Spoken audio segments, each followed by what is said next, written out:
Hello friends, स्वागत है आप सभी का मेरे YouTube channel SV coaching classes पर।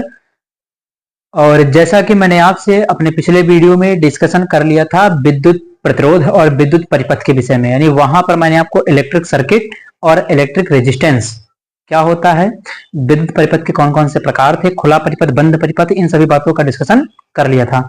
उसके जस्ट बाद जो अगला टॉपिक आएगा वो है आपका ओम्स लॉ, यानी ओम का नियम, है ना। ये आपके एग्जाम की दृष्टि से मोस्ट इंपॉर्टेंट होता है। तो अब यहाँ पर देखिएगा ओम का नियम क्या बताया गया है इसमें।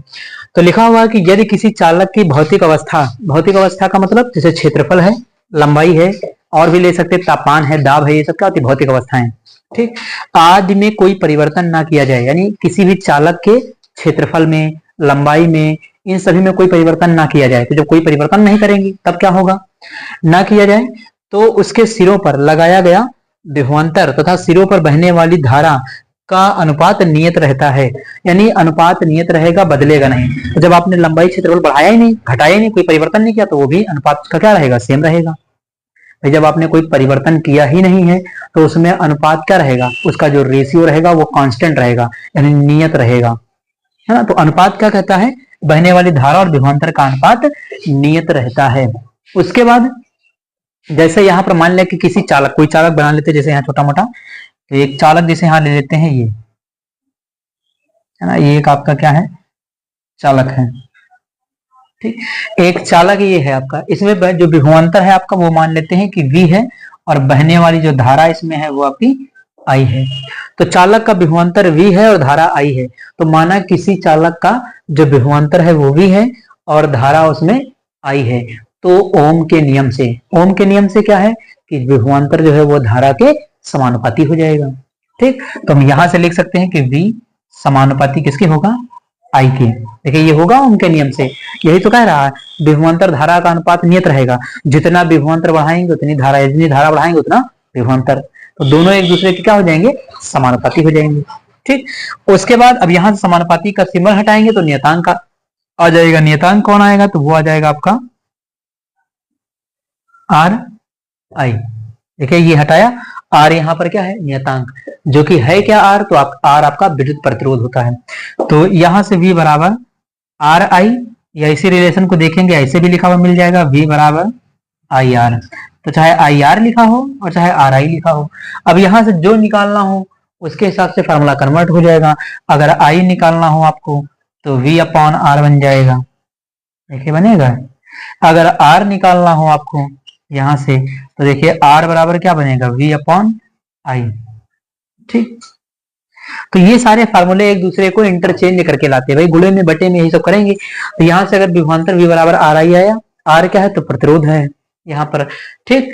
तो ये हो गया। अब उसके बाद अगर यहाँ से आपको क्या करना है, V बराबर आर, ये तो मल्टीप्लाई में ही लिखा हुआ है आगे पीछे, यहाँ से अगर आपको I निकालना है तो R कहाँ, V के अपॉन में चला जाएगा, तो I बराबर V अपॉन R, या फिर R निकालना हो यहाँ से तो R बराबर ये मल्टीप्लाई में उधर जाएगा अपॉन में, तो R बराबर V अपॉन I बन जाएगा, ठीक। तो अगर ये नियम आता है तो आपको ये नियम लिख देना है और सिंपल सा आपको ये वाला फार्मूला यहाँ से नोट कर देना है।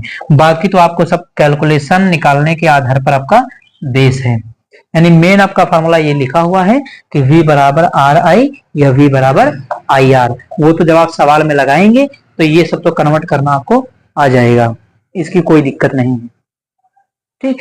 तो ये होता है ओम का नियम, जो सिंपल बात कह रहा था कि इस चालक की लंबाई क्षेत्रफल में कोई परिवर्तन ना करें तो जितनी धारा प्रवाहित करेंगे उतना ही विभवांतर इसमें उत्पन्न होगा।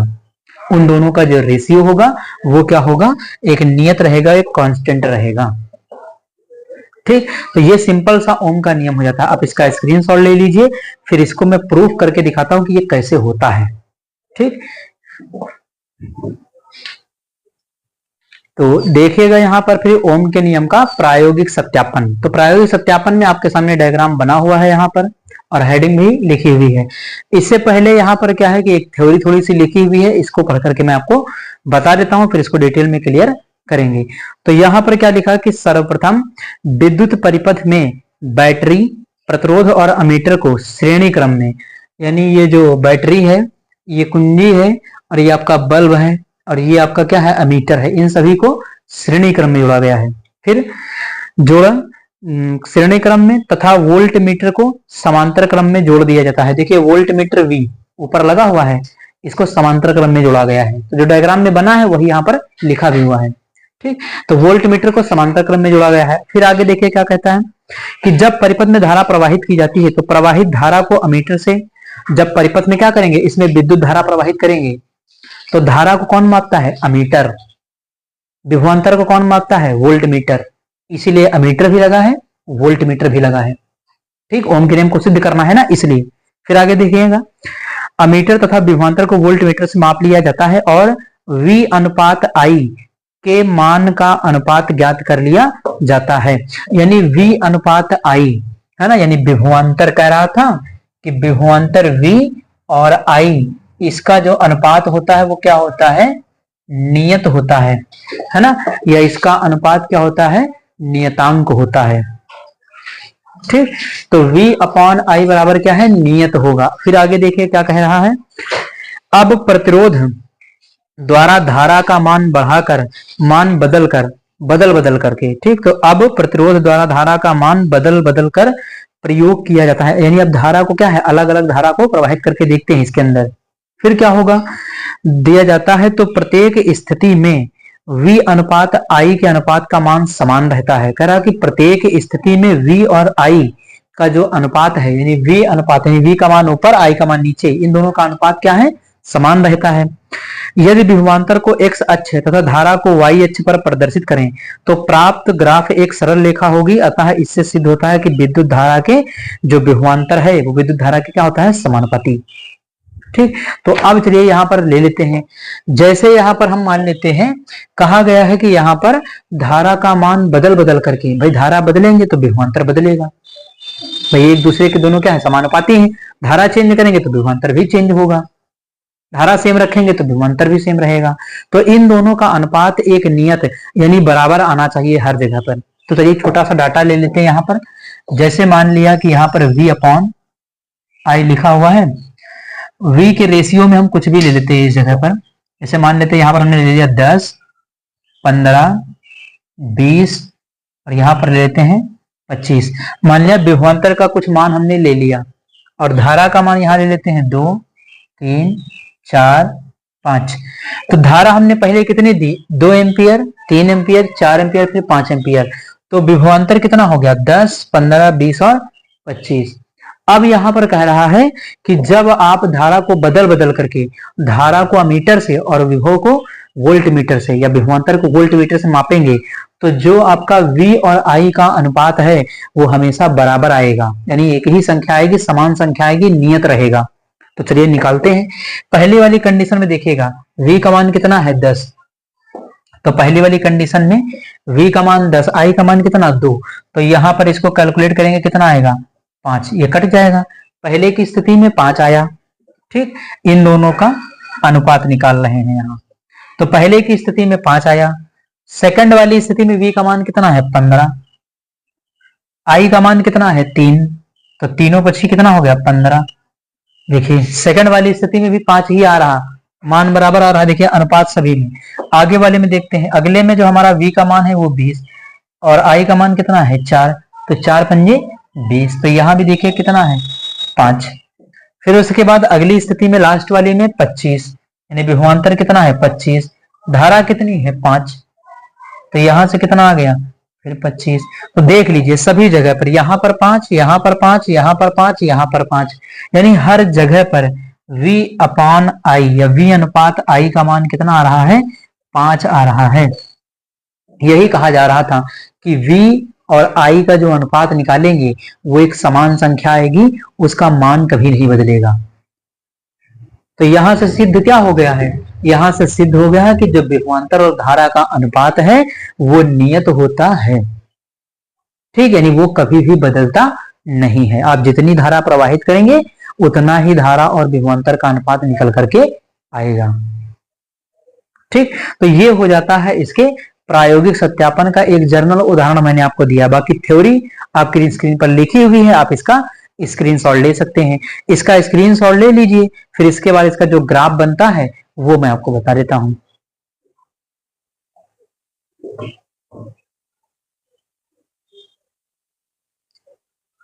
तो चलिए अब इसका ग्राफ बना करके मैं बता देता हूं। देखिए दोनों समानुपाती हैं एक दूसरे के, जितना धारा प्रवाहित करेंगे उतना विभवांतर उत्पन्न होगा। ठीक, तो चलिए यहां पर जब समानुपाती V किसके है, I के, तो V समानुपाती I है, तो हम यहां पर क्या करते हैं, है ना, इस जगह पर हम यहां पर ले लेते हैं धारा I, यानी I को x अक्ष पर ले लिया और विभवांतर को V अक्ष पर ले लिया। ठीक, तो धारा I यहां हो गई, विभवांतर यहां, और दोनों क्या है, एक दूसरे के समानुपाती है। तो समानुपाती मतलब जब दोनों बढ़ेंगे तो दोनों के लिए जो लाइन प्राप्त होगी वो एक सीधी रेखा प्राप्त होगी। ऐसे यहां पर क्या मिलेगा, तो एक नियतांक R मिलता है, जिसे प्रतिरोध कहते हैं, इसका मात्रक ओम होता है। तो ये धारा I हो गई, ये विभवांतर V हो गया। ये हो जाता है ओम के नियम के प्रायोगिक सत्यापन का जो ग्राफ बनाया जाता है वो यहां से भाई धारा है और विभवांतर है, दोनों एक दूसरे के समानुपाती, जितनी धारा प्रवाहित करेंगे उतना विभवांतर बढ़ेगा।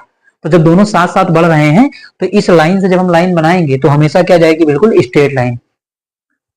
कोई घट रहा होता, जैसे मान लिया I घट रहा होता तो ये लाइन नीचे की ओर झुक जाती, V बढ़ रहा होता तो लाइन ऊपर की ओर चली जाती। लेकिन यहाँ पर दोनों क्या है, एक दूसरे के समानुपाती हैं, इसलिए आपको ये ग्राफ प्राप्त हो जाएगा। ठीक, तो आप इसका स्क्रीनशॉट ले लीजिए, फिर इसके बाद प्रतिरोध को प्रभावित करने वाले जो कारक हैं उनका डिस्कशन मैं आपसे करता हूं।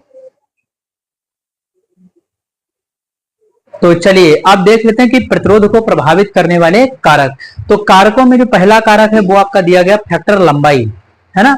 यानी यहां पर क्या होगा कि अगर किसी चालक की लंबाई बढ़ जाए तो प्रतिरोध पर क्या फर्क पड़ेगा। तो ध्यान से देखिएगा इसको, अगर चालक की लंबाई, जैसे मान लिया ये हमारा चालक है ना, कोई चालक है, तो इस चालक की लंबाई मान लेते हैं कि यहाँ पर कितनी, कुछ भी मान लें, जैसे मान लिया यहाँ पर चालक की लंबाई है 2 मीटर। ठीक, इस जगह से चालक की लंबाई कितनी है, 2 मीटर है। तो यहाँ पर कह रहा कि अगर चालक की लंबाई बढ़ेगी तो वहां पर प्रतिरोध का मान क्या होता है, बढ़ता है। प्रतिरोध का मतलब रुकावट, बाधा। ठीक, तो अगर चालक की लंबाई बढ़ेगी तो प्रतिरोध का मान क्या होता है, बढ़ता है।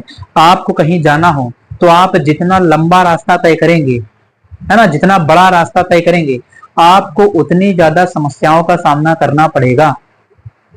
भाई लंबे सफर पर जाएंगे तो उतनी अधिक समस्याएं आएंगी, छोटा रास्ता तय करेंगे तो उतनी कम समस्याएं आएंगी। तो उसी प्रकार से चालक भी है कि चालक की लंबाई बढ़ेगी तो वहां पर प्रतिरोध, उसमें बाधा उत्पन्न होने की संभावनाएं ज्यादा होंगी, रुकावट उसमें ज्यादा आएगी। चालक की लंबाई कम हो जाए तो वहां पर प्रतिरोध का मान क्या हो जाएगा, कम हो जाएगा। यानी यहां पर ये ध्यान रखना कि अगर लंबाई बढ़ेगी तो प्रतिरोध का मान भी क्या है, बढ़ेगा। ठीक, अगर लंबाई बढ़ेगी तो प्रतिरोध का मान क्या है, बढ़ेगा। ठीक, ये हो गया। सेकंड देखते हैं, नंबर 2 है क्षेत्रफल, है ना। क्षेत्रफल, क्षेत्रफल का मतलब यह है कि अनुप्रस्थ काट का क्षेत्रफल। देखिए क्षेत्रफल ये है, तो जैसे चालक की लंबाई घटा दी जाए, जैसे चालक आपका इस तरीके कर दिया गया, चालक की लंबाई को कम कर दिया गया, तो चालक की लंबाई कम कर देंगे। देखिए चालक पहले इतना लंबा था, अब इस चालक को क्या कर दिया गया, छोटा कर दिया चालक की लंबाई। तो चालक की लंबाई घटेगी तो चालक का क्षेत्रफल क्या हो जाएगा, बढ़ जाएगा। इसका ये क्षेत्रफल क्या होगा, बढ़ेगा, है ना। तो यहां पर क्या हुआ, इसका मतलब ये है कि जब लंबाई बढ़ रही थी तो प्रतिरोध का मान क्या हो रहा था, बढ़ रहा था। लंबाई घट गई, है ना, लंबाई घट गई तो प्रतिरोध का मान क्या हो जाएगा, घट जाएगा। यहां पर क्षेत्रफल क्या था, क्षेत्रफल कम था, यानी इस जगह पर जब आपका क्षेत्रफल अधिक था, जो क्षेत्रफल है वो कम था, क्षेत्रफल कम था तो प्रतिरोध क्या था, अधिक था। यानी क्षेत्रफल प्रतिरोध के क्या है, जस्ट उल्टा है, अपोजिट है। क्षेत्रफल बढ़ेगा तो प्रतिरोध घटेगा, प्रतिरोध बढ़ेगा तो क्षेत्रफल घटेगा। तो यहां पर देखिए क्षेत्रफल क्या हुआ है, घट गया है, तो प्रतिरोध क्या हो जाएगा, बढ़ जाएगा। यानी एरिया ए अगर घटेगा तो आर क्या है, बढ़ेगा, है ना। यानी क्षेत्रफल घट गया है तो प्रतिरोध क्या हो जाएगा, बढ़ जाएगा। यानी आर वृत्त क्रमानुपाती 1/18। ठीक, इस तरीके से इसको लिखा जा सकता है। थर्ड देख लेते, तीसरा फैक्टर तापमान।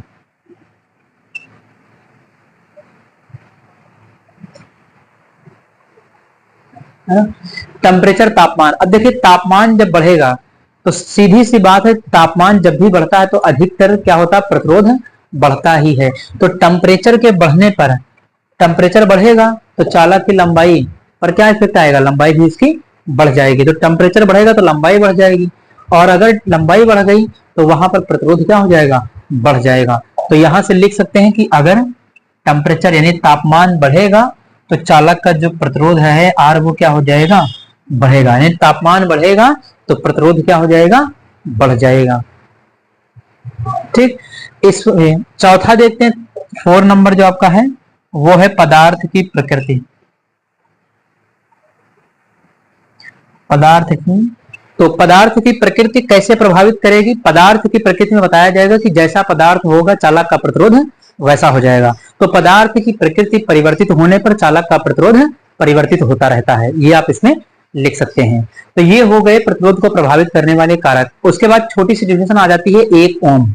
एक ओम किसे कहते हैं, कभी कभी पूछ लेता है, तो ध्यान से देखिएगा। मैंने अभी एक आपको फॉर्मूला बताया था V अनुक्रमणपति I के, और यहां से V बराबर I R, या V बराबर आर आई, जो भी लिखना चाहे दोनों में से आर आई, आर निकालेंगे यहां से तो क्या हो जाएगा V अपॉन आई, ये बनेगा। तो यहीं से डिफिनेशन बन जाएगी कि अगर किसी चालक के सिरों के बीच 1 वोल्ट यानी विभवांतर जो है वो कितना हो, 1 वोल्ट, तो यदि किसी चालक के सिरों के मध्य विभवांतर 1 वोल्ट है और उसमें बहने वाली धारा 1 एम्पियर हो तो उस चालक का प्रतिरोध 1 ओम होगा, या उस चालक का प्रतिरोध 1 ओम कहलाता है। ये आपको बता देना है। देखिए V का मान कितना हो जाएगा 1, यानी V का मान कितना हो जाएगा 1, धारा का मान कितना हो जाएगा 1, तो 1 को 1 से डिवाइड करेंगे तो R बराबर कितना हो जाएगा, ये देखिए 1 आ गया, 1 ओम। ठीक, तो ये इसकी परिभाषा बन जाएगी कि यदि किसी चालक की सिरों के बीच उत्पन्न विभवांतर 1 वोल्ट तथा उसमें बहने वाली धारा 1 एम्पियर हो तो उस चालक में उत्पन्न प्रतिरोध 1 ओम होता है या 1 ओम कहलाता है। ठीक, तो इस प्रकार से ये हो गया ओम का नियम, उसका प्रायोगिक सत्यापन, और यहां पर उसको प्रतिरोध को प्रभावित करने वाले कारक। तो उम्मीद करता हूं कि आज जो टॉपिक मैंने आपको पढ़ाया है वो समझ में आया हुआ होगा, और अगर चैनल पर नए हैं तो चैनल को सब्सक्राइब करें, वीडियो को लाइक करें और शेयर करते रहिए। तो चलिए फिर मिलते हैं अपने नेक्स्ट लेक्चर में इंपॉर्टेंट टॉपिक के साथ। Thanks for watching this video.